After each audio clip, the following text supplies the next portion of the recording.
Okay, hello dear colleagues again. So I'm Dmitry Khokhlov and it's my pleasure to welcome you in our English Coaching Week. Today is our first day, it's official opening of this event, and I'm so happy to have you all in this event. So it's my second time conducting and organizing it, and I'm so proud to have you and have our big program. This time we're going to have a larger program with more famous and well-known coaches from Russia and abroad. So, let's introduce some simple rules. Yeah, some simple rules which can help you to take the most of our events. So first of all, just relax and make yourself comfortable. Yeah, if you don't understand something, just don't worry about it. And just catch words you know, because the most important is the main idea. So I ask you, just practice English and don't think about mistakes. So mistakes are natural. Everybody makes mistakes. I can make mistakes. Our speakers can make mistakes. That's why it's okay. It's just usual process. Just enjoy practicing English and being with your colleagues. So everyone's level of English can be different. So in our meeting today, that's why you can choose one of comfortable form of participation. You can see on our slides. So the first one, listen and speak with voice. Of course, it is the best form to participate in our sessions. You can listen and write in our chat box. And if you're not sure or you just want, just listen. Yeah, and you can make some comments using our chat box anyway. Okay, our simple rules. I hope you can follow them and take a lot from our meetings. Okay, and of course I want to get to know you, and please write in our chat box city where you're from, maybe country if you're not from Russia. So, and maybe put a plus if you know me and you have visited some events with me, and minus if you don't know me and you are not familiar with English for coaches. Okay, so I can see Moscow. Okay, please write your cities: London, Rosa Hofer from Switzerland, Moscow, great, Kiev, Ukraine, Augsburg, Germany, Moscow, okay, Kazakhstan, Dubai, okay, Moscow, Oslo, St. Petersburg. Okay, so many cities and countries. It's wonderful. It's really International Coaching English Week. Okay, colleagues, maybe some words about myself. Let me introduce myself for you. So I'm a professional certified coach by the ICF. So my first degree, my first profession is teaching. So I teach 3 languages, English, German, and Spanish. So I have been doing this since 2005, I guess, if I'm not mistaken. So, and since 2 years, I have several projects for coaches, for Russian-speaking coaches who would like to use English in their life and career. And you know, it's my pride to have and to show you my mission. You can see my mission on the screen. So my mission is to create and do my best to maintain our community of professional coaches in Russian-speaking countries who love using, speaking, practicing English, not only in their life, but in career. That's why I have a lot of projects: English for Professional Coaches, English Coaching Club. Now we are presenting at English Coaching Week. And as well, I have International Coaching Conference. So the first one was in February, and the second one, the next one, will be next February. So you are welcome to visit it too. So, and I hope you can share my vision and we can create and maintain our community together. And of course, it's my pride and I'm so excited to present you our special guests today. So our topic of today is open discussion, English and coaching, why yes? So we have 3 special guests. So Anna Lebedeva, so she's a master certified coach by the ICF. so leader and director of Ericsson Coaching School in Moscow. So Yulia Chuchno, she is a professional certified coach. She's a leader and director of Nova Terra Coaching School in Moscow. So Irina Judge, so she is an associated certified coach by the ICF and presenter of university, Global Coaching University. So, and let's start to have our conversation. If you have any questions, please welcome and feel free to ask me in our Skype chat. Yeah. So, and I think it would be great to start with Irina Judge. So it's the first level, of certification by the ICF. Irina Judge, then Yulia Chuchno, and then Anna Lebedeva. And of course, dear colleagues and participants, you are welcome to ask questions. Use our Skype chat box, or you can ask questions with voice. Yeah, we're here to practice and grow together. Okay, Irina, are you ready? Yes, I'm ready. To share your personal story, so the floor is yours. Yeah. Thank you very much. My first question, do you hear me? Yes, we can hear you. Okay. Yeah, thank you very much. And I liked, Dmitry, first rule, feel comfortable. And I feel a little bit nervous, but I started getting to feel more and more comfortable. And thank you very much, all of you. Create the beautiful space where I can feel comfortable, and I would like to share with you my personal story. And thank you, Dmitry, to invite me here. It's very challenging for me, and especially I'm honored to be here, the same stage with masters, with Anna and Yulia, and I will be very happy if you colleagues will find something useful or interesting for yourself from my personal story. I'm a coach more than 3 years, and I have been living outside of Russia since 2013. It is very interesting that both English and coaching significantly changed my life for almost 4 years ago.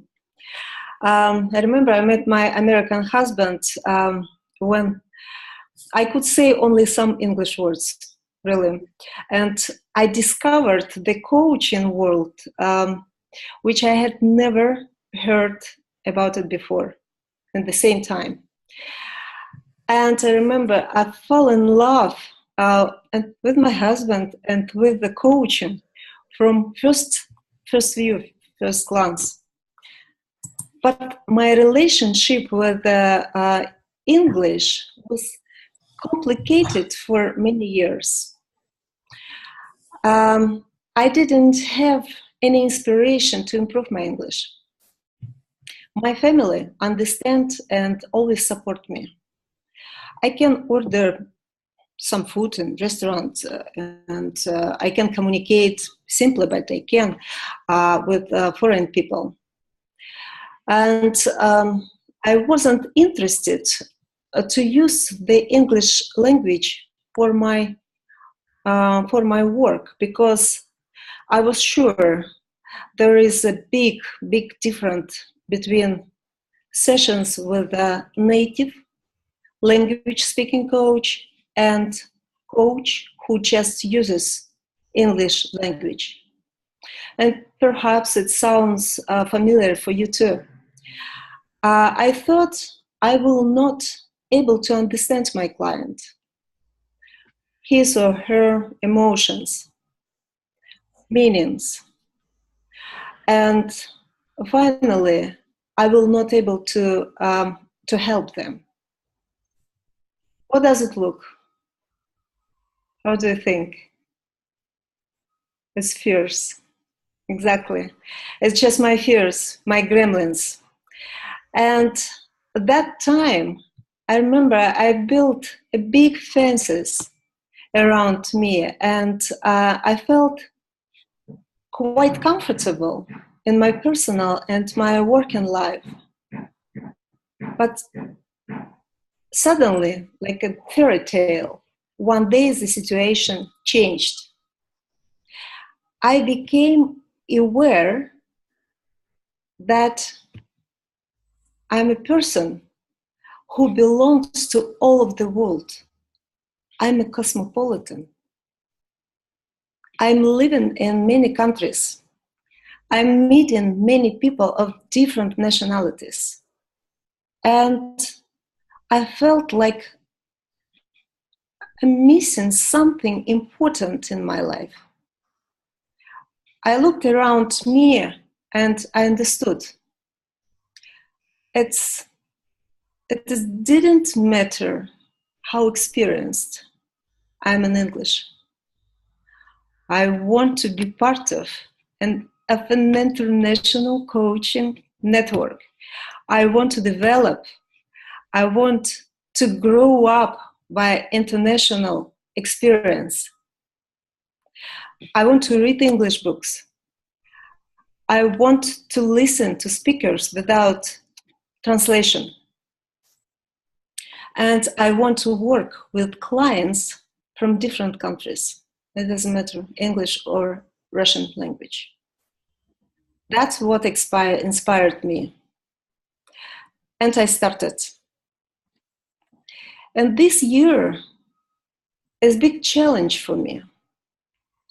I'm having an education at the Coaching Supervision Academy in London, in English, of course.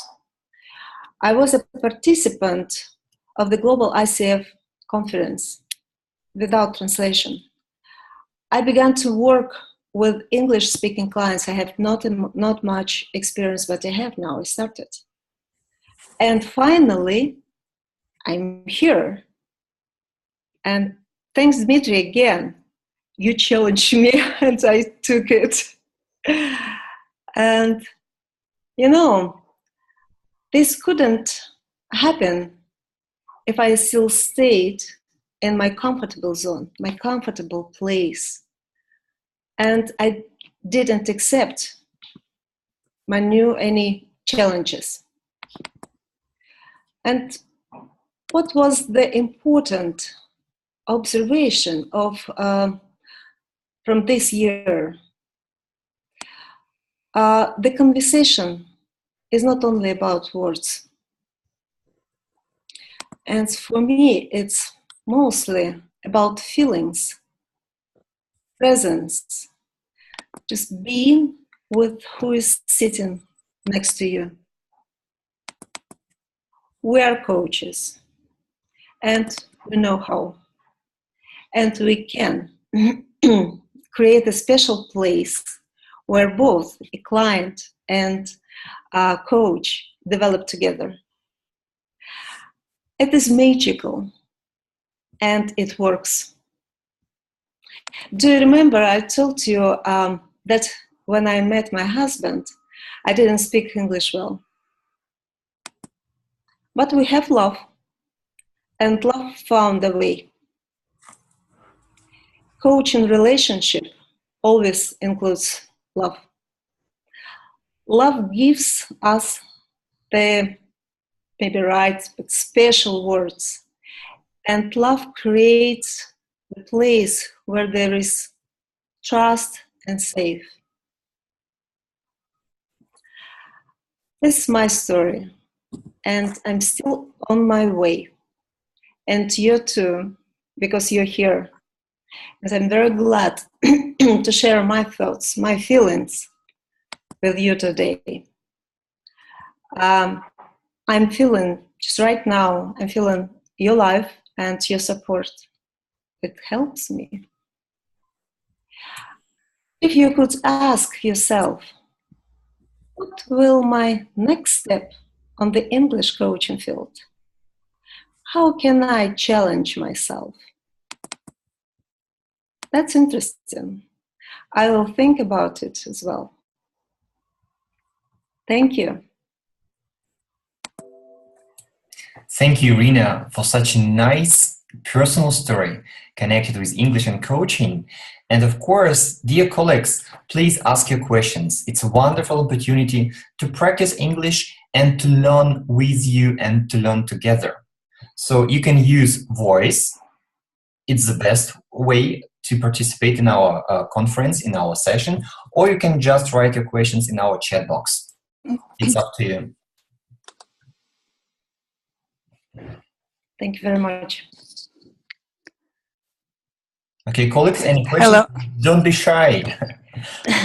Hi, Dmitry. Hi, Irina. Hi. Do you hear? Hi, Yeah. this is Rosa from Switzerland. Rosa. Oh, hi. fantastic. Right. I wanted to learn more about your practices. So about your clients. So whom did you coach already? And how did you overcome these cultural differences and, like, you know, people talking slang, and, you know, how did you manage to establish this trust and intimacy with them and overcome some kind of image about Russians and Russian culture and the things like that? Mm-hmm. Thank you very much, Rosa. It's a very interesting question, and I told you already I have not big experience with international clients, but I will answer step by step. I'm coach more than 3 years already, and my clients mostly now, if count. 80% of my clients, Russian-speaking clients, and 20% is international. They are Brazilian, Romanian, Italian. It's of course a different a culture that matter. And they have different, have different accent.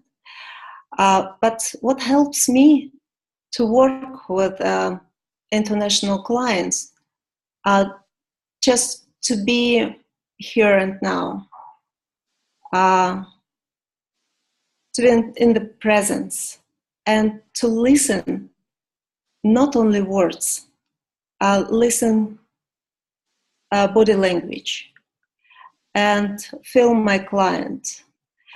If I don't understand something, just you said slang or jokes or metaphor, I ask my client,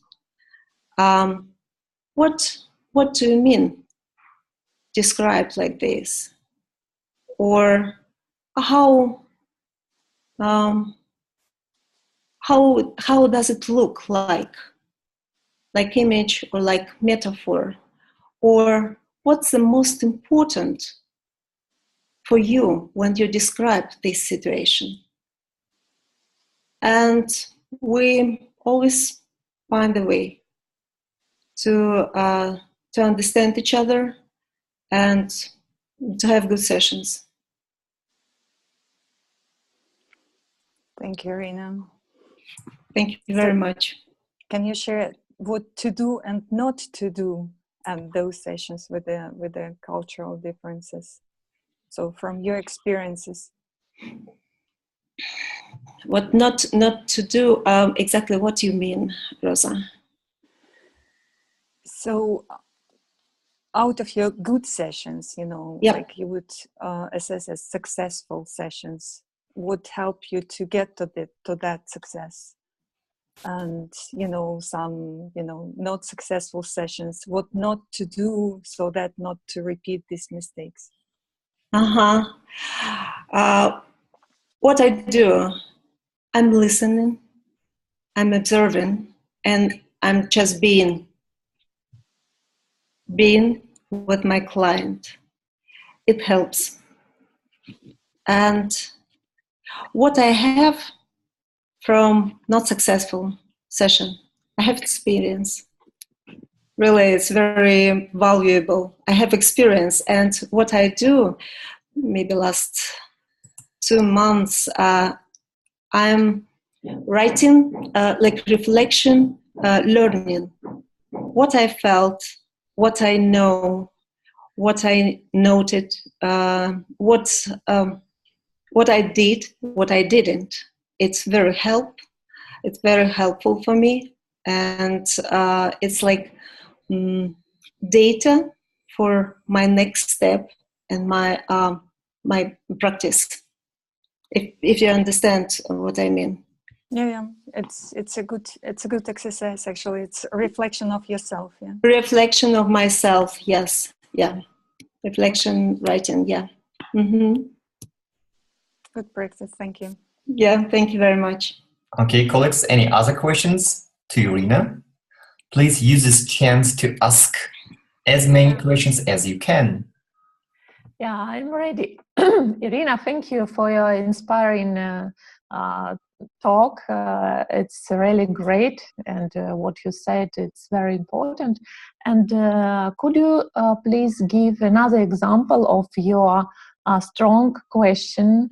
For example, when you don't understand situation and client, because the language may be difficult or something else.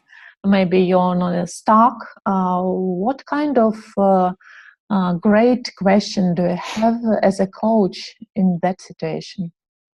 Thank you very much. I didn't hear your name. I'm sorry. Svetlana. I didn't catch. Svetlana. Yeah. Thank you very much. Svetlana,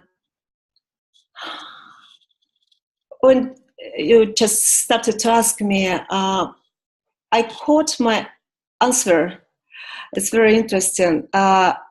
Mostly, for now, I'm developing, but mostly now I'm using direct communication. If I understood, if I, lost my coaching position, I ask my client, I'm sorry, I share my feelings. I'm sorry, I didn't catch some meaning of your speech. Could you describe what you mean? Could you tell me what's the main, the most important thing what you wanted to tell me? Or I describing how I'm feeling. I'm feeling like I'm stuck in this situation. How you feel? What is it for you? What my thoughts, my feelings, like I'm going around this circle. I didn't understand, and how does it relate it with what you said? Mostly direct communication. Yeah, it creates safe and trust, and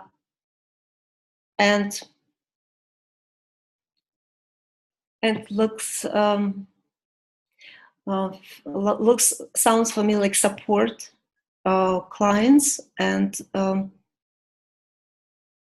I think in this situation we develop together with client. It's very interesting. It's very interesting and powerful part of the session. Thank you for a question. It's very good. Yeah, thank you, Irina. And maybe you remember your first session on the foreign language for you. Yep. And could you tell about some funny or instead of funny, maybe some very deep part of this session? Could you please describe how it was?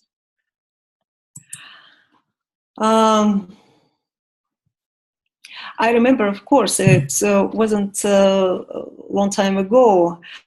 I remember I was like part of session. I was like I'm swollen something, and I was like tree. I couldn't move. I tried to understand every word, and I was I think I pressured to my client, and my client moved from me and said, I don't understand what's happened. It's something tense between us. And then I had to relax and started to be myself. And session happens. Yeah. Thank you. Thank you very much. Very interesting. Thank you. Thank you, Svetlana. Okay, Irina, and maybe one question from me. So I will ask each speaker today this question. So what would you recommend to all coaches who would like to start this career or this path of cross-culture coaching in English, but maybe they're afraid of their English level? So what would be your top tip, or tip number one, for all coaches? I wanted to tell just do it, but probably it's not easy. Just do it. Just start to do it. My recommendation or tip, I think, and find the more attractive goal to promote your English. What will be most interesting? What will inspire yourself to promote your English?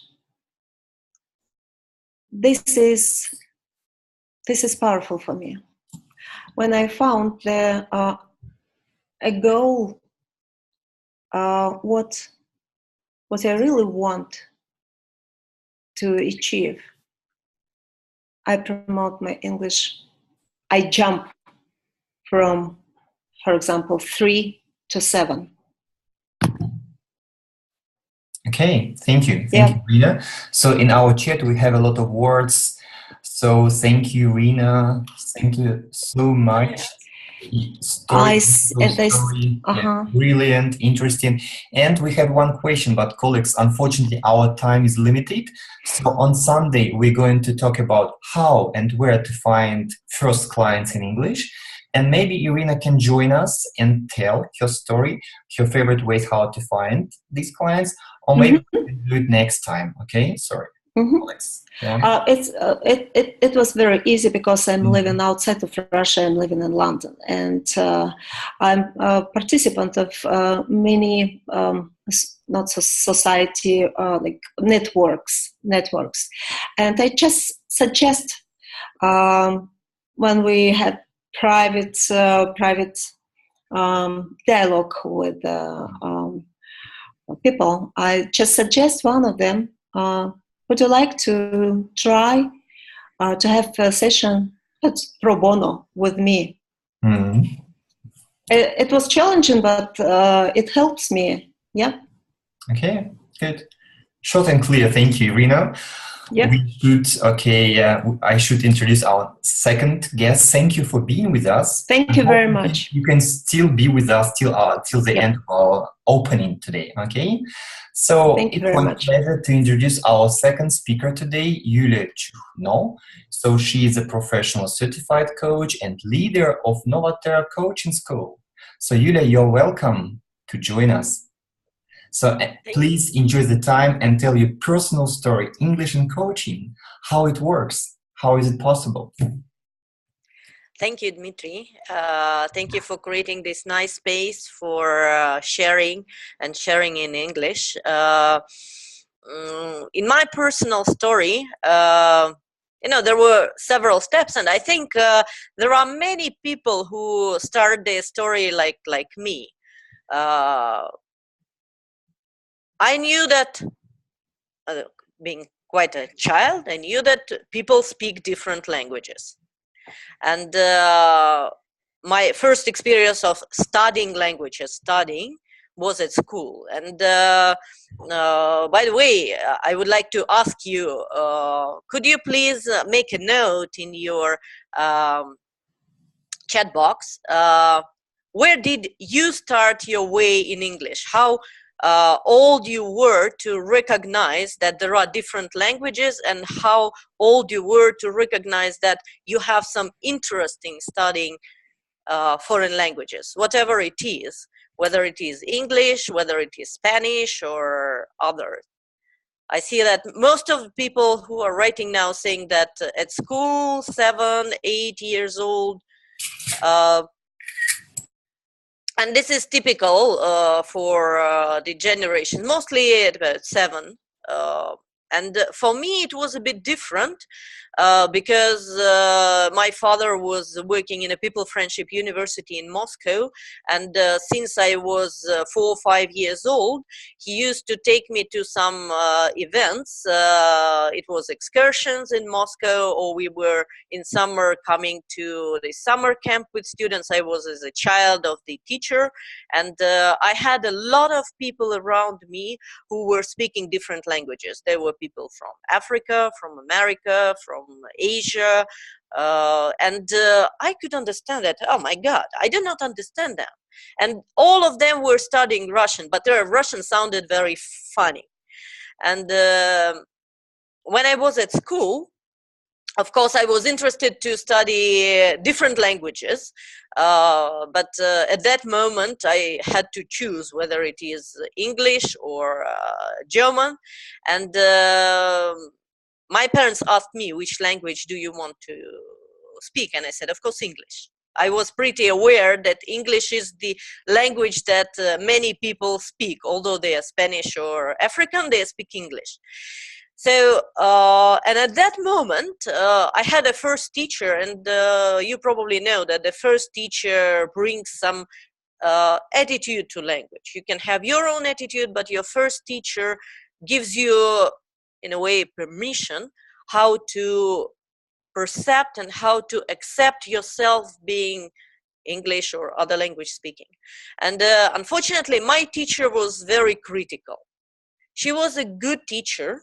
She knew the grammar. She was very, thorough and very careful. But on the other hand, she was very much focused on the mistakes. And by the age of 12, 11 years old, I had like 2 focuses. One focus when I was meeting students in my father's students community, and I was playing. It was fun because we were teenagers. I was 13, 14, and the students, they were 18, 17 or 20, and they were interested in me as a girl, and I was interested at them as people who are older and have lots of experience and nice guys, etc. And there I was dancing with the language. When I was coming back to school, it was, oh my God, all these particular things to be right, and I was scared.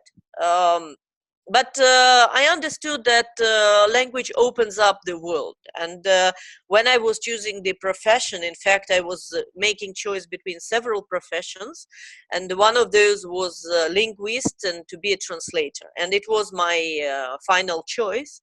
I entered the university and I started to study linguistics together with English language.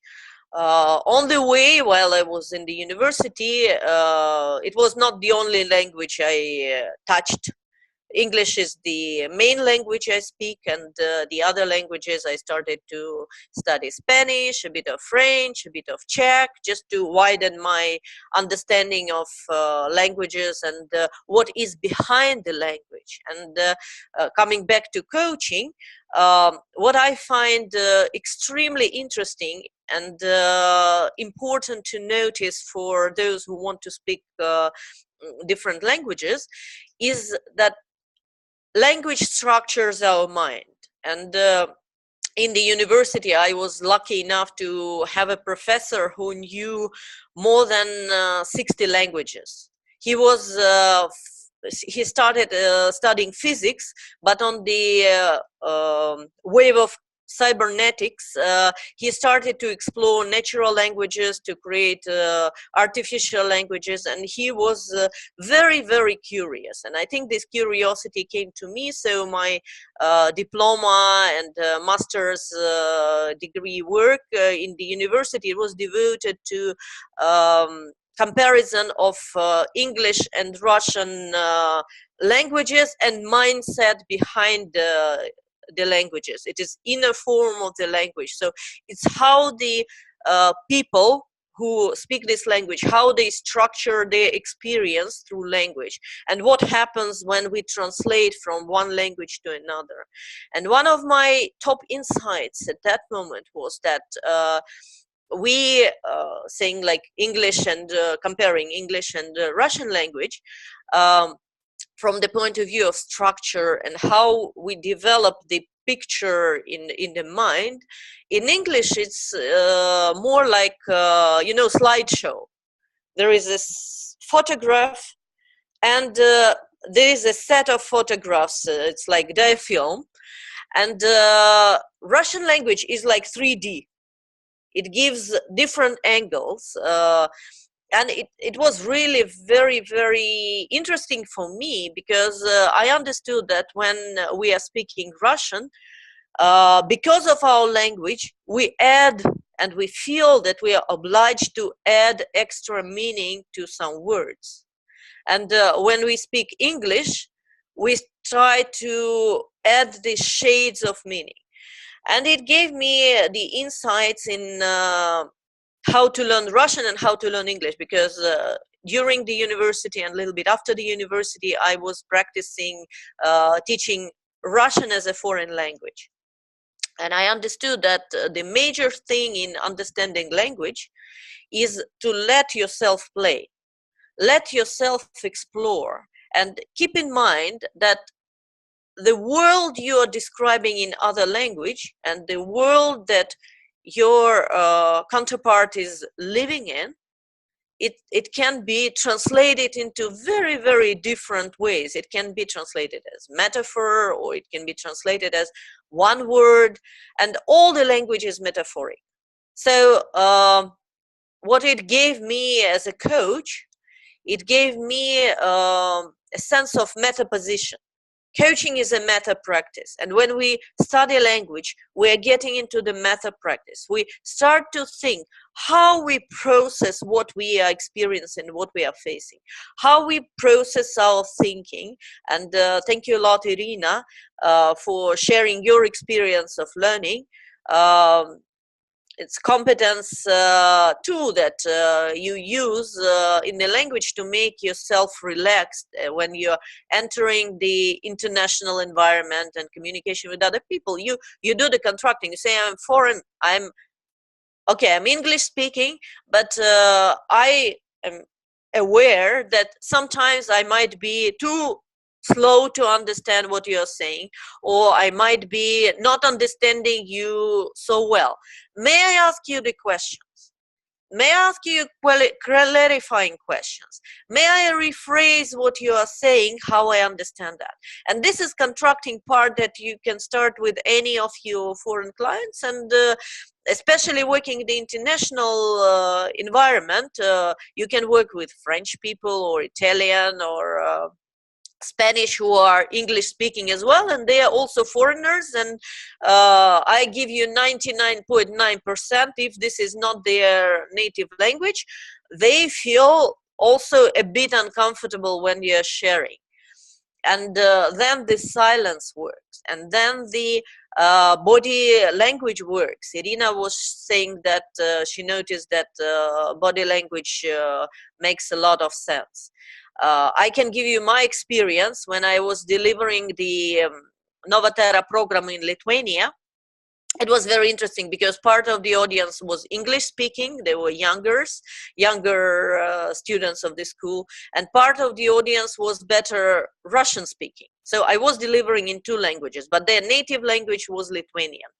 And when we had an observation of the sessions, some people asked, can we deliver coaching session in Lithuanian? I say, yes, of course, this is your language. If you feel more comfortable, definitely, why you should deliver it in Russian or English, I can listen and I can observe you while you're speaking Lithuanian. And they were extremely surprised when I was giving them feedback. I was asking coach the questions about how she felt in this session. I was asking the client. I said, how do you understand Lithuanian? You do not speak Lithuanian. I said, I do not need to speak Lithuanian to understand whether you are in contact or out of contact. Do you have eye contact? Does your body react on each other's body? Do you feel the smile? Do you feel the attitude? Do you feel the emotions? Do you refer to feelings? And the questions coach asks, I can easily understand whether it is short questions, sharp, and after that clients say, wonderful question. What a question.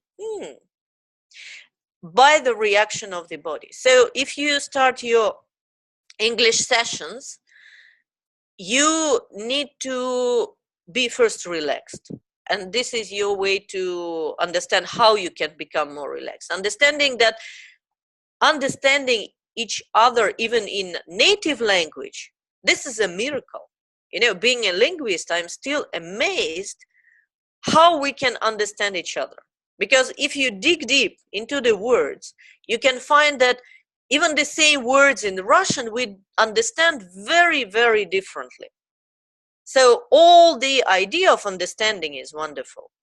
And when we are in a foreign language, the only thing that blocks us from understanding is being too far concentrated on words. As soon as you are concentrated on your partner, as soon as you are concentrated on the relationship, and in fact, this is the way the master coaches work. They are more focused on the relationship rather than on questions. Questions come, and they come sharp, they come small, they are not lengthy, they are just few words. You can guess, this word, particular, what do you mean by important? What do you mean by, all these words about clarifying the meaning? How come, something. So you can check that without serious words. You rather need to look at and hear the presence of the client, the intonation, and the ego state of the client. If you're aware of transactional analysis, which ego state you are and which ego state your partner is. And then it's just a dance of feelings and emotions. So in my practice, I practice English all my life, and I find it a very interesting skill. And I know that when somebody asks me, oh, you speak good English. No, I speak English. I know that I can learn, and I know that I learn all my life. In fact, I had experience in my life when I was in American company, and I started to forget Russian. I have been English speaking with all my colleagues for the most of the day, and I was coming back home and I was struggling to find my Russian words to speak with my child. I was scared at that moment. So the lesson I learned from that was that something that you apply and use, it grows naturally.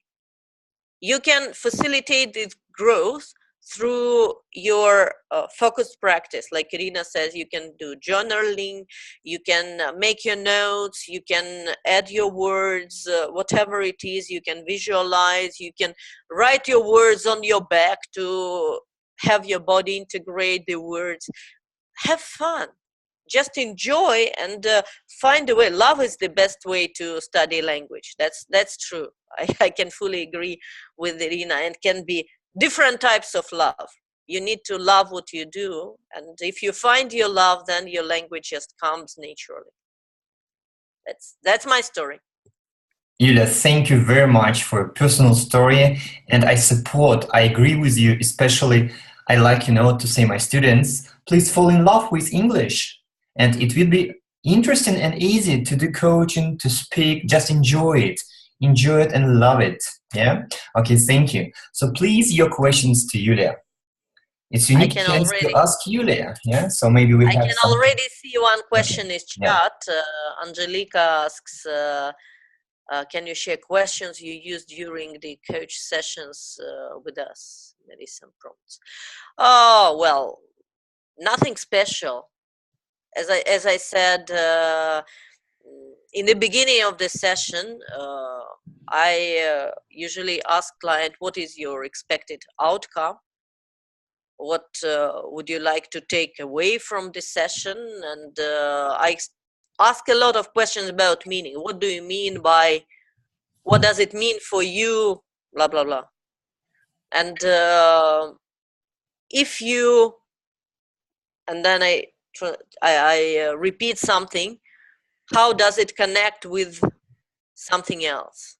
So I just use lots of questions. I don't know sometimes how they come. I just listen to the client, and something that catches my attention, I reflect it back. That's it. Okay, interesting. And yes, and I try to use the language of the client, because what I definitely know, that if I use my words for explaining what the client told me, sometimes it can be productive, sometimes it depends on the relationship we have built. In the very beginning of our relationship, I try to use as much as possible the client's words, and clarify client's words, and understand the map behind his or her perception of their life. Okay, we have one more question in chat, Yulia. I see.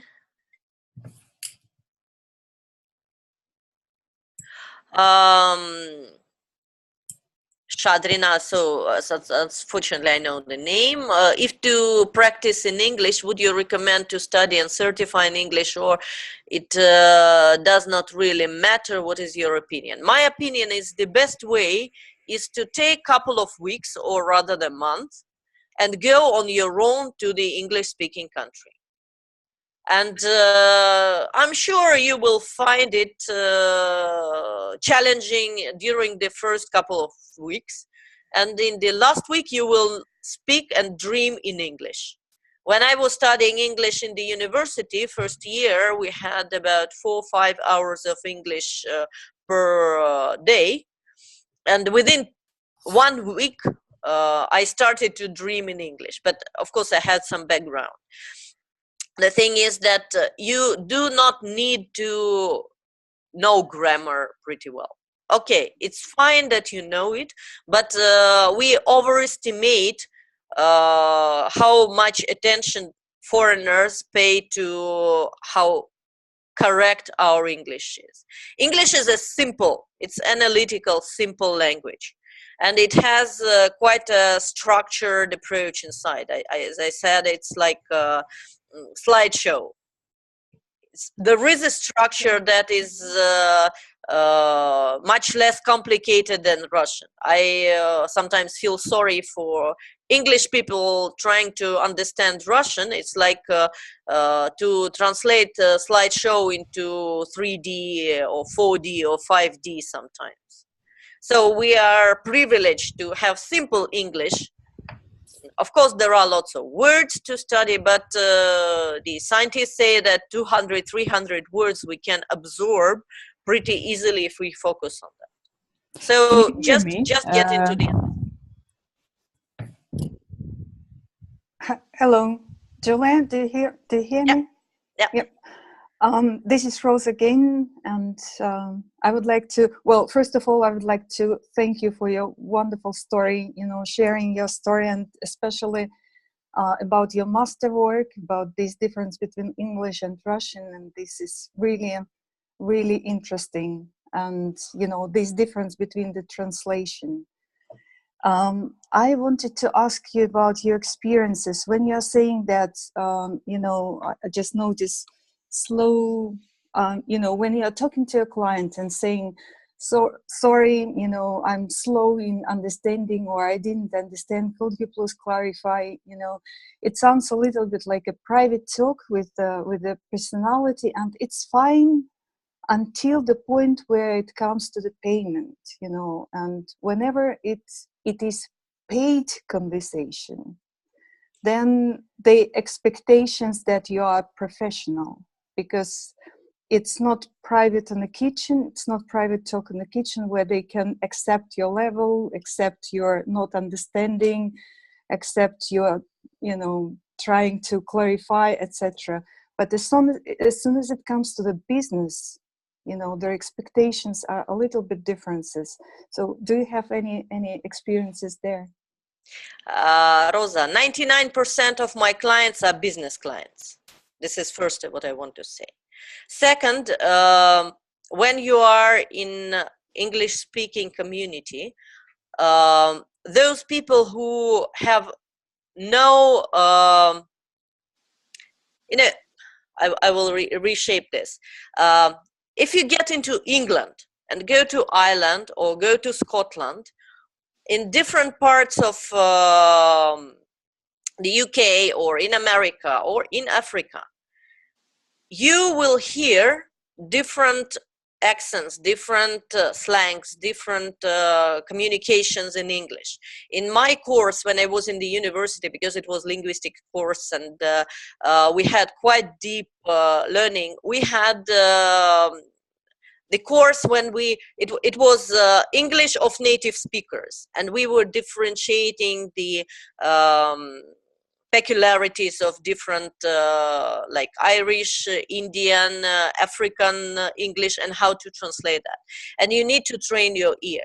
But for international, of course, it's much easier. When you're working with international organizations, and as I said, with those for whom English language is not native, it's naturally it's pretty surface. And these 2,000-3,000 words you need to communicate and understand, it's quite enough, and you do not get slow in that. But this contracting with and letting yourself be unperfect or imperfect, this also a message to the client to be imperfect in understanding his issue. And sometimes this permission, I feel, is more important. You as a coach, you give an example of being beautifully imperfect, as my partner Sylvian Canio says. You just highlight that, okay, we are in development area, and in development area we can be slower than in the area we are pretty comfortable. And where we are pretty comfortable, we might not notice those important and valuable things that exist behind. So it's about your confidence being okay. And whether it is in the kitchen or in the business center, it doesn't matter. It's about yourself and about respect to your partner in communication. Thank you. You're welcome. Yeah. Okay, Yulia, we have 2 questions in our chat. So a very short question from Alexei: how to fall in love with English? How would you answer it? Well, Alexei, it's better, the best way to fall in love with English, to find English-speaking person you fall in love. Whether scientifically or physiologically, whatever it is, you need a human being behind the language. That's my answer. Or you need to like the music of the language, or you need to find something exciting about what you see behind the language, the beauty of the language structures. It's also possible. But people touch helps a lot. Okay, and from Elena, we have 1 question. So she clarifies the question she asked before. So, I mean, if to practice coaching English, would you recommend to study coaching and get a certification ICF in English, or the language doesn't matter? So, language itself for me is not a problem. Well, for the certification, I was getting my PCC delivering session in English, and it was fine for me. I know that there are people who feel more blocked and, like uncomfortable with the clients when they speak English. Then it's better to have your Russian session translated and come from the point where you feel most comfortable, where you feel most confident, because PCC exam or any exam, it's a snapshot. It's a photograph of your state in a certain conditions. And even being PCC, sometimes there is a high level of performance, and sometimes I find myself not at the level that I expect from myself. Then I debrief and I analyze, I make the audio of my sessions and I listen to them, and I try to understand what happened, if it worked or if it doesn't work. So that's the practice. Go for comfort. Okay, great. So, and we have time only for one question, unfortunately. So, Svetlana Landa. So you wrote, you have a question to Yulia. Yes, Yulia, thank you very much for sharing. It's really very great, and your English very understandable. And I just wondering, what's the secret do you have? Why it sounds like 100% understandable? Yes, so what structure do you have in your sentences? Because it's really each word very clear and very understandable, even for my level of English, which is not upper and intermediate and so on. How it happened? Well, 20 years of practice. And I know that I'm speaking to Russian-speaking audience, so I do not make my language too complicated. I do not use the words that might make you perplexed. It's just respect for your level of understanding, and shaping my message in a way that it is English way of thinking, English way of speaking, and this is the topic I wrote my thesis in the master degree in the university, and applying it to particular situation. And probably it shows that your level of English is good enough to enjoy it. Thank you. Thank you, Julia. Just a little question. Maybe the secret is the short structure of your sentences, or what do you mean?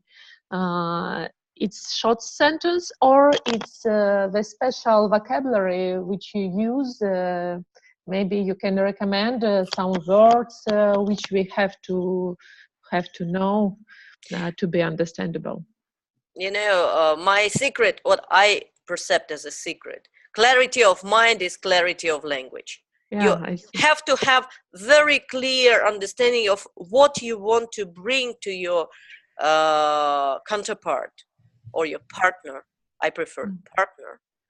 And then you shape it. You look at your people. Well, for example, when I speaking now, I imagine in front of me, I look at the faces of the people. I do not see many, but I have few. And I imagine what sort of message they are ready to absorb, what sort of insights they are expecting, what sort of things can be useful for them. And of course, short sentences, they help a lot. And in coaching as well, you do not need to have, Leo Tolstoy sentences. We are in time when long sentences are not understood, unfortunately. Great, so, thank you. Thank you, Julie. We are in conversational level.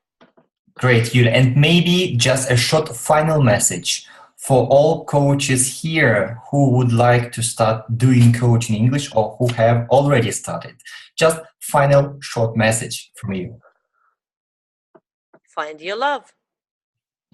Okay. Find what you love about your clients, and if you do not have clients, imagine those people you might love in English. Okay, thank you. Thank you for being with us and sharing this great moment, opening of our English Coaching Week. Okay, thank you. Thank you, Dmitry. Thank you for inviting me. It's a pleasure and honor to be in the opening. And dear colleagues, I wish you a very good week of practicing English with this wonderful space. Okay, thank you. Thank you for that. Okay, and now turn of our third speaker. So it's my pleasure to introduce Anna Lebedeva for you. So Anna is a master certified coach, leader and director, Ericsson Coaching School in Russia. So Anna, you're welcome. The floor is yours. Well, thank you very much for great initiative and for the invitation to this very cozy space. I would like to check up how do you hear me? Do you hear me well on the scale from 1 to 10? Please give me an indication. Some people hear me not very well. Some people hear better. I can speak a little louder. Would it make a difference if I speak louder? Is it better now? Great. Great. I know some of you and I don't know the others, and that inspires me. So as we already discussed a lot, I would like to ask you what coaching school you have been attending to be able to understand where I'm from, or maybe some of you didn't. That is also wonderful. Yes, Coach U, which is quite popular in Europe, and this is not the school that is represented in Russia. Ericsson, Virtus Coach, one of our graduates. Ericsson in Ukraine, in Working People Group, Nova Terra. Our beloved colleague, Julia, who has been speaking about coaching, right? Institute of Coaching, yes, beautiful. But Coaching Club, the school I don't personally know. All right. Well, when Dmitry gave me a task to present my personal story for you here in 15 minutes, it was a huge challenge for me because as Julia, I have been a linguist by the first profession. So English was my piece of cake for the last 25 years, as they say. A piece of cake is something that is favorite. And I loved English before I fell in love with coaching. And English was the path for me to be able to join the international companies and actually to become someone who is having a sheer interest in coaching. And I am, for the last 15 years, learning English in the coaching setting and learning coaching in the English, in the connection to the English language. So my story will be connected to that. As I was a young specialist interested in teaching different people in the corporate world, I was interested, how come that training courses are so ineffective? I was learning to teach people in business training courses like presentation skills, sales skills, communication skills, conflict resolution, and so on. And what I noticed really was that after a while, much of what the people learned in the business training just evaporates. And I wondered, is there any way that would help us to make a more profound change, to make a transformational change? And then I discovered a small book. It was called NLP and Leadership. And that book, there was a couple of pages describing something that I know well by now, Disney method, or a World Disney method. And that was the method I used.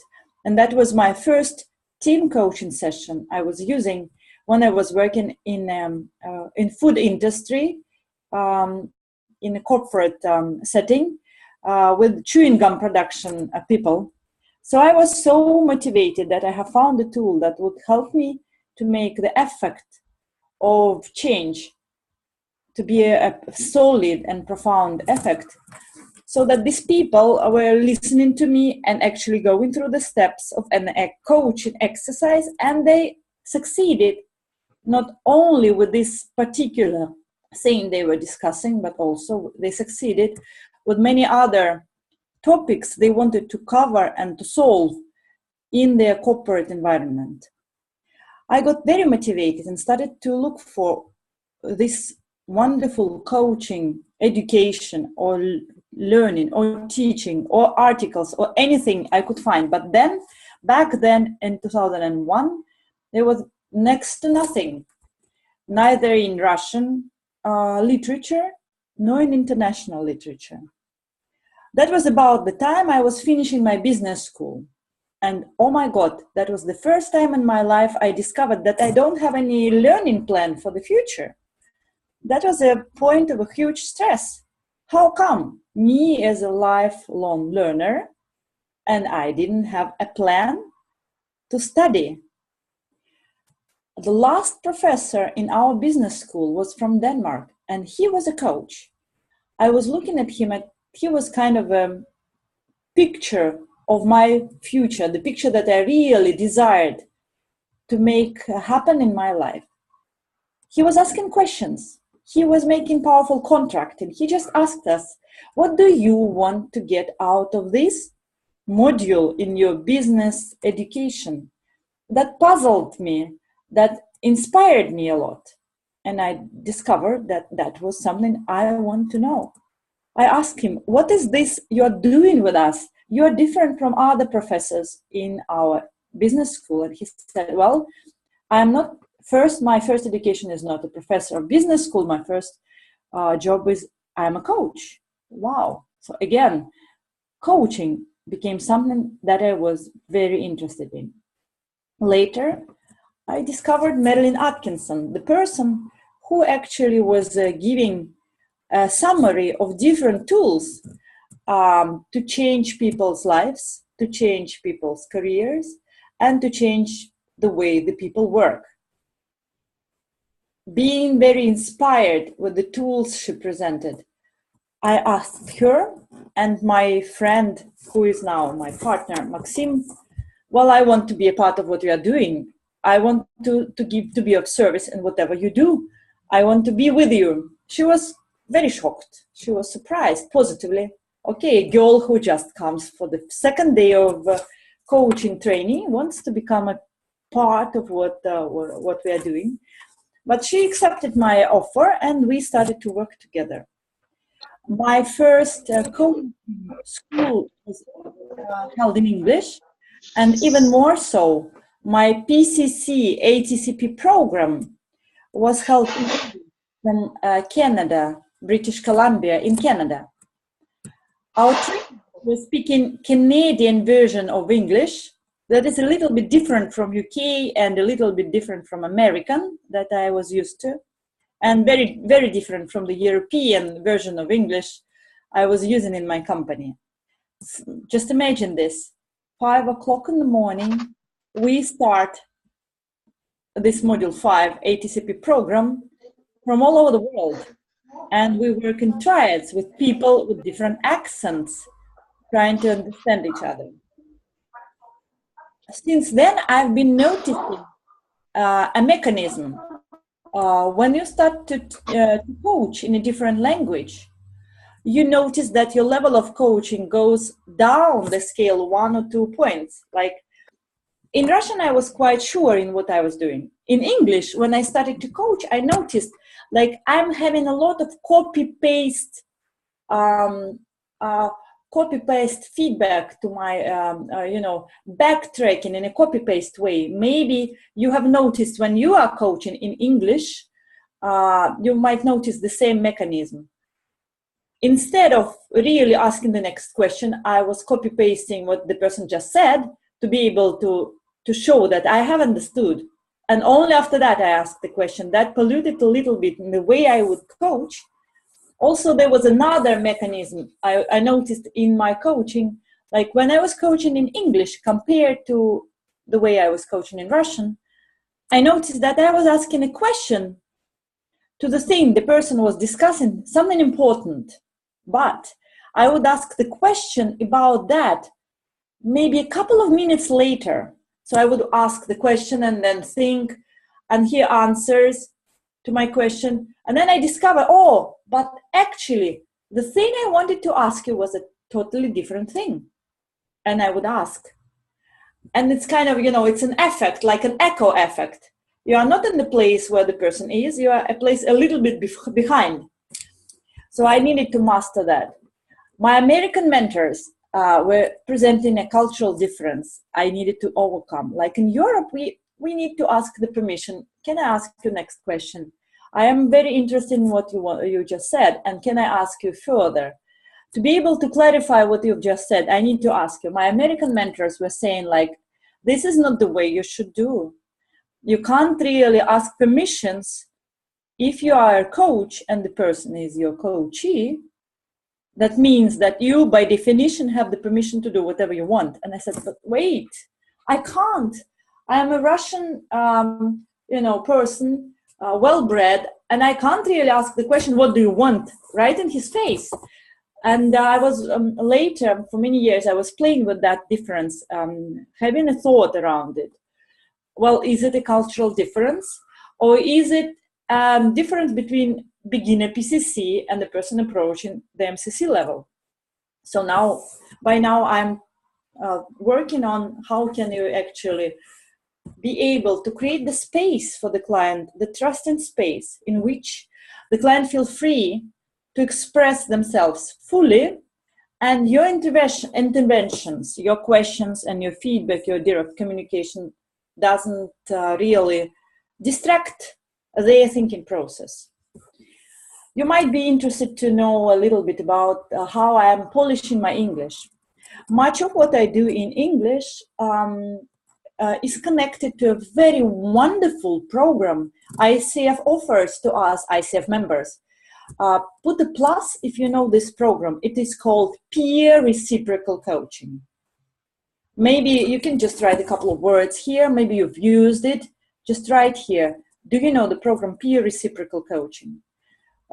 Since I've started to prepare for my MCC, I started to pay huge attention to this program, and I'm using it every year, once or maybe twice.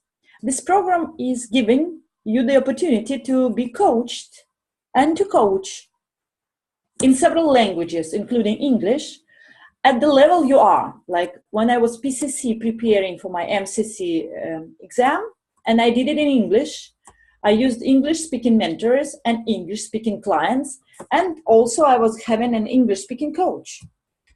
So I was coached by one person, let's say from Canada. In the same round, I was coaching a person who lived in Mauritius, and her English was her second language because she was a francophone. She was speaking French.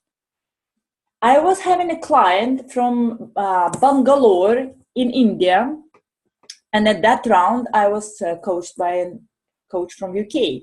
Once by mistake, I registered for the PCC round in UK. So I got a client and a coach who were UK coaches, both of them PCCs. And that was a bit weird. I was wondering, what would ICF say that I have just, didn't figure out which round I was registering, and I discovered myself in the middle of UK round with coach and the client who were perfectly, British English persons, both of them speaking pure British English. This program is called Peer Reciprocal Coaching. And now I have registered, as I am now MCC, I have registered myself into the peer reciprocal round for MCCs only. So now I am very, very, eager to be able to be coached by a person from Hong Kong, and my client will be a person based in US. I will be coaching in an MCC from United States. This gives a huge opportunity to get connected to different coaches from all over the world. And also that gives an opportunity for you to practice making mistakes in coaching before you get to your business clients. As a coach, I was coaching many people who come to Russia and work as expats in different companies, German, Danish, American, English. And I'm also coaching people in Norway. And I prefer English as my language of teaching and of coaching because I want to be free and really understand what we are speaking about. Though when I'm coaching now people who speak Norwegian, and I do speak Norwegian as well, because my children are bilingual and my husband is Norwegian, I find it quite difficult now because I know that we have a common language, their mother tongue, Norwegian. I find it like I look at them, I am speaking English, and it's such a weird feeling. We do have one more language together, and that is Norwegian. I might not be very professional in it, but I am having huge intention to be of service. So we discuss how do we do, how we are going further to be able for me to coach them in English. Though I can understand if they start to blend some words in Norwegian that they lack immediately when they speak English. So English is such a funny place. It's a huge place for you to be able to get connected with people from different places, but having the burning interest the same as you have. It's an opportunity. And I would say that if you really want to coach in English, one of the ways for you would be to listen to the others coaching in English, participate in different conferences, and re-listen things, maybe in your language, and then repeat it in English. Because there is a lot of chance. ICF gives you a lot of opportunities to take care, to take part in this. Like when we were in Malmo, maybe someone here has also participated in that conference, ICF European Conference, organized by Scandinavian countries. We were in Malmo, and it was the whole Europe of different coaches. And believe me, everyone is quite adequate that English is not our first language, and everyone respects a person speaking another language so greatly, you know. When you speak not your own language, but another language number 2, or maybe for you it might be a language number 3, people give you such a room of understanding that you can actually make your mistakes and cut through your imperfection, cut through the limited abilities that you have to speak, but you really have the opportunities. You can get connected to people, and that human connection is a much higher value than, you know, any mistake that you are making. So thank you for the opportunity to be at the opening ceremony of the International Coaching Week. And many of you will participate in the conference in February, 9th and 10th of February, that Dmitry is organizing. And he kindly invited me to be a speaker, where I would have an hour to be able to present this experience of what I've learned through coaching in English in a broader picture to you. So now I'm open to your questions. Okay, thank you so much. It was so great to hear and to know your personal story, colleagues, your questions. And maybe my first question will be from me. So if you answer shortly, coaching and English, why yes? What would be your answer? There's no another option, you know. If you really want to be a coach, coaching and English, that's the magic formula. They are more portion, because all the research, the books, most of the things untranslated into Russian, connection to the bigger masters that are out there for the last 20 years. The English is the platform for us to be able to be free, get out of our, you know, smaller caves and become members of the larger society, you will find people who are burning with the same interest as you. Even if this interest is a niche in coaching, you will always find people who find through English the same burning interest as you. Let's take Coaching in Education is the project that Ericsson Coaching International supports for many years. We do have many people in Moscow and everywhere who participate in our class and then bring back these tools back to schools, different schools everywhere in Russia. But the people, when they really get connected to Norwegian, other countries, German, not only English-speaking countries, teachers, they get empowered, they get motivated, they get, you get a sign of you are on the right path because someone else in the world is as interested in this as you. And when you are together, you become much stronger. Oh, great. Thank you. Okay, colleagues, be active and ask as many questions as possible. Can I ask a question? Yeah, of course, you're welcome. Hi. I have a question regarding, for example, I studied coaching in Russian language, but as I'm living in Dubai, environment is in English. So I want to know what is the first simple step I have to do to start to coaching in English. There are two different options for you. You might want to become a blogger and attract Russian-speaking clients as other people. And I know 3 or 4 coaches are graduates from Dubai, who live in Dubai. If you really want to start coaching in English, my first easy steps would be for you to get your session in Russian and sit down and maybe play a little bit with your questioning, write translations of your questions into English, write them by hand, you write it, you get yourself to the mode of memorizing it.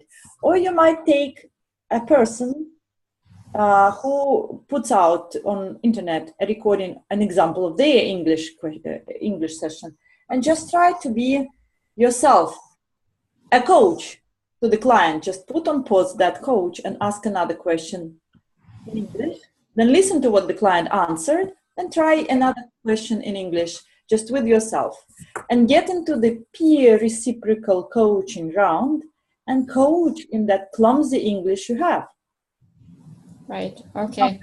The person who learned Norwegian when I was 39 years old, I would tell you that this is not something that is given, that is something that is built up, and you can build it up in a year or 2 at max. Thank you. Hello, can I ask a question, please? Great. Yes, Irina. Hello, Anna. Thank you very much for sharing your experience. It was very, very valuable.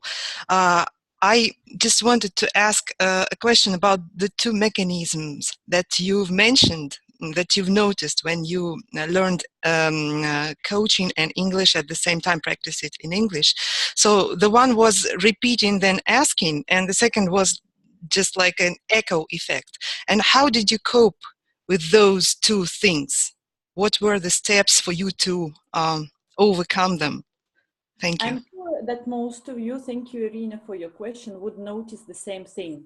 The copy-paste, rich backtracking will show up immediately if you start coaching in English, because maybe you are timid right now and you're unsure, have you understood the person correctly?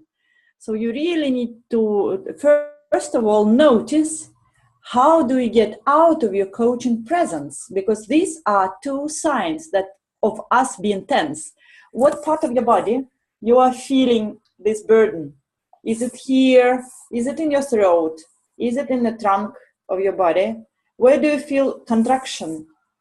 And you can breathe through it. You can be aware of that place, because the English and the Russian speaking uses different muscles in your body and also different mindsets connected to all these different states. And when you bring one of my mentors, I've been using international mentors. One of my mentors I've been working with for 10 sessions was an MCC from the United States. And one of my questions to her during session number 2 and number 3 was, how can I get into that Anglo-Saxon, US-based MCC coach mentality? Oh, she was so hilarious. Of course, for her, the person from Colorado, there's not such a question. How can't you really become an MCC Anglo-Saxon white person Protestant mentality? But for me, a Russian Orthodox Christian, English was a language I learned in university. That was an issue. So you can use a coach to work with it, create a state line. I'm using a kind of an English, several English names for Erikson tools. You can make a value-based self-image around it and build up your coaching presence. How do you get yourself present? Remember what Julia said, like many of the things are cross-cultural, and that's maybe 30% are language-based. So you are empowered. If you are a good coach, you do have things. You just need to move them over into another language. Thank you very much. Hello, Anna. May I ask a question? Yes. Well, first of all, thank you for sharing your experience. It's really valuable. It is international and with a lot of pictures. Thank you so much. My question relates to the coaching flow. So when you're coaching somebody, it means that, in order to build up trust and intimacy so that the person is sharing the experiences, starting to think together with the coach and starting to explore the issue that he's coming with, it needs to be a flow, conversation flow. And if someone is not fluent in a language, that it's actually the base for this flow, how can you build up this trust and intimacy? And how can you overcome this kind of irritation when the coach is all the time is asking, do I understand right? Could you please repeat? I don't understand you. And, with these misunderstandings that might appear during the session, how would you overcome this and really to bring it up to the flow? Yeah, but that is an issue. If you're really from the beginning where you are at, it's nice to know where you are and what you can, instead of knowing where you are not and what you can't. Like through this, I remember one of the most stressful experiences for myself and my flow state was when I was having a course in India, in New Delhi, in Mumbai, and the Indian who has been to India and spoken English in India, you might have some experience of that. People have, first of all, a very different accent from Russian accent. Second of all, they're used to UK variant of English, so my Russian accent doesn't map across. And the third, in the group of people, they're asking questions at the same time, 4 or 5 persons at the same time. And when I hear that in Russian, I might lose it, but when I hear several people speaking at the same time in English, I lose it always. And we were discussing with them during day 1. I said, okay, we need to negotiate. Like what I'm doing right now, I'm articulating much more than when I'm talking to Marilyn Atkinson or like my husband, for example, I articulate less. Right now, I articulate a little more. So what they need to do, they need to articulate a little more so that you understand. Number one, so you need to find some rules. How would it be nice for you so that you get relaxed? Should they speak a little slowly? Maybe you need maybe to take on your phone if you are speaking online. You need to match it, like for me, I need to have it much louder. When I speak to the English-speaking person who speaks very fast, I need to have it very loud so that I get it. So maybe you need to have it louder, maybe the person needs to pause. If it's their coaching session, they would use the time to think, so that you can, and believe me, when you are coaching someone who is good in English, you don't need to be exquisite level of English to be understood, because they understand the whole setting. Like when I'm coaching the person from UK, it's much easier for me to actually than to coach an Italian person with a lot of different levels of cultural differences that I don't know. I get it much easier with the UK-based coachee than with the Italian-based. Or maybe I used some time to learn my client who was from India, from Bangalore. But because I was in India already by the time, I knew the accent, so it was easier for me to grasp. But when you are getting into the rapport, your unconsciousness, mirror neurons, they work much better than your conscious brain that controls the perfection of your language, So that's the thing. Okay, thank because you. if you are brave, and that is for you, you will take what it takes to get to cut through. But if you have too many obstacles in front of you, it might not be your cup of tea. Coaching in English, you might become, a more passive conference user, and that is also okay. Yes. For me, well, thank you for this wonderful beginning, and I wish you all good luck. Okay, Anna, maybe my last question for you. So, how to fall in love with English? We have already discussed in this question, and not to push yourself, not to force yourself studying, learning English. So it's the most used question I get from my students. So, how would you answer it? Maybe shortly. I'm not the right person to answer it. I was learning Norwegian at night after I have put my child to bed. I was just burning with it. It was on my curriculum, I would never say. When I'm with English, I love it so much that I'm kind of unstoppable. The person who is pushing, you need to dive yourself. You need to poison yourself with this wonderful language. You need to pollute yourself in such a way that when you sleep, you will get into English mode, and watch Puzzle English, and watch movies. Watch movies where the people do speak English. Buy yourself a subscription to Puzzle English. How is it called? Serial Puzzle English, or Puzzle movies. Yeah. Movies, puzzle movies. It's called. Yeah. Just watch movies in English. Okay. So, Anna, thank you so much for being with us, for accepting my invitation. So it was very valuable, I think, for all of us. Yeah. And colleagues, please join us in February to ask more questions to Anna. Okay. Good. Thank you. And we have only 5 minutes left for our meeting opening. And, I would like to say some words about the program of this week. So as you know, every day you have some activities connected with English and coaching. Okay, so tomorrow we're going to talk about best resources for coaches to practice English. So from my experience, from your experience, we're going to share the best working tools to study and to enjoy English. Yeah, together.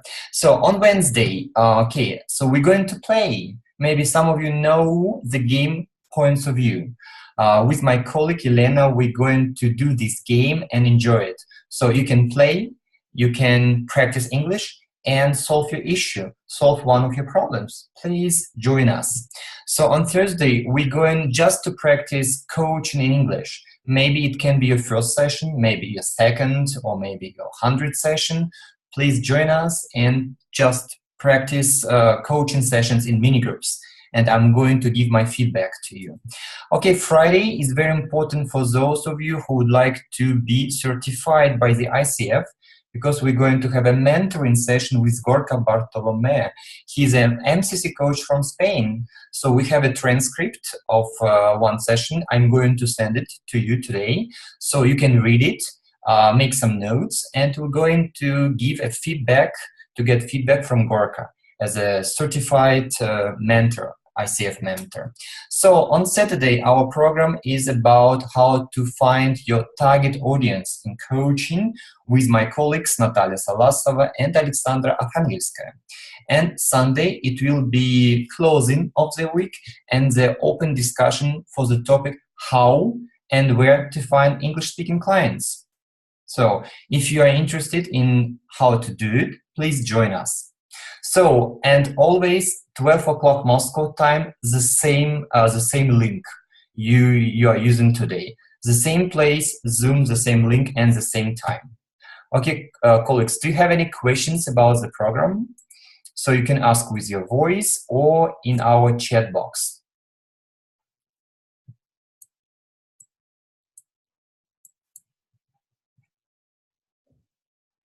So will there be a recording? Yes, Irina, I'm going to record each session, each meeting, and then I will publish it on YouTube and you will get all links, okay?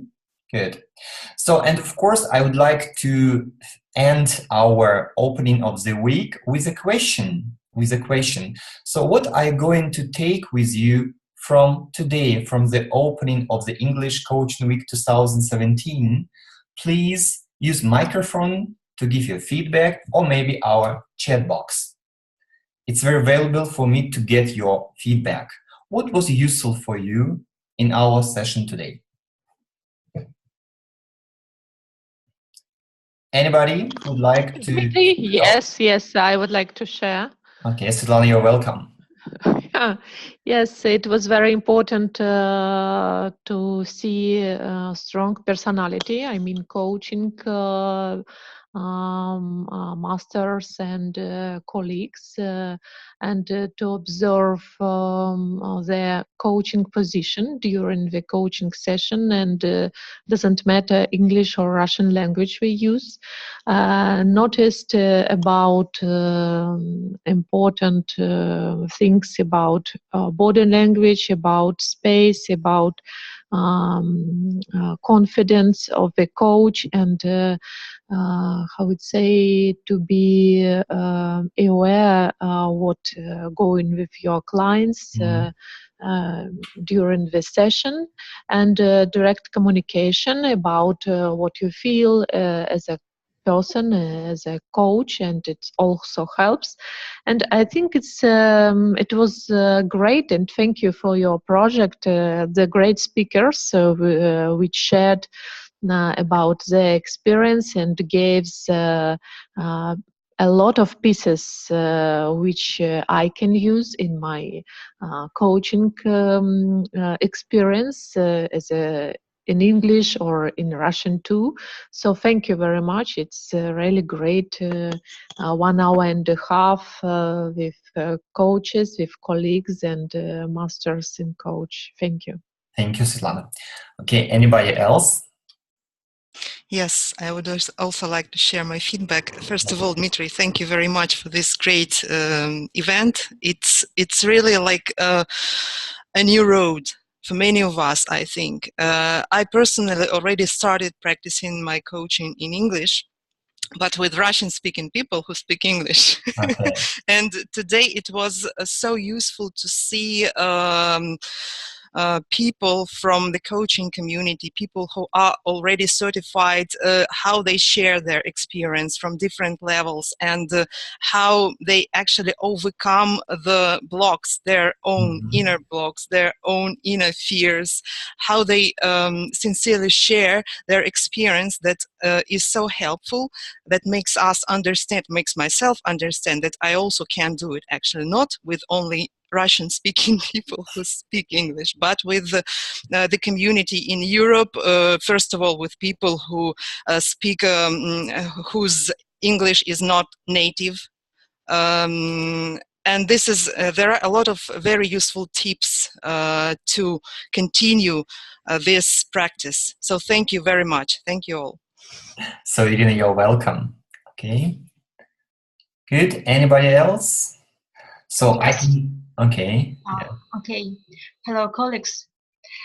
Today, I am stronger, and I did the great step for my English. Thank you so much. Thank you, Dmitry. You're beautiful. Thank you. It was very understandable for me. Okay, thank you, Natalia, for these kind words. It's, it's very pleased for me. Okay, colleagues, okay, I think we should finish for today. Thank you for your nice words in our chat box. I have read all of them, and it's my pleasure to be with you, to learn together, and please be with us all these sessions. Every day we're going to meet with each other and enjoy practicing English in coaching. So our next meeting tomorrow, the same time, 12 o'clock Moscow time, the same place, with the same people, maybe more. Okay, so we have officially opened our English Coaching Week. Yeah, it's our English Coaching Week 2017. Thank you for that, and have a nice day, and see you tomorrow at 12 o'clock Moscow time. So bye-bye. See you.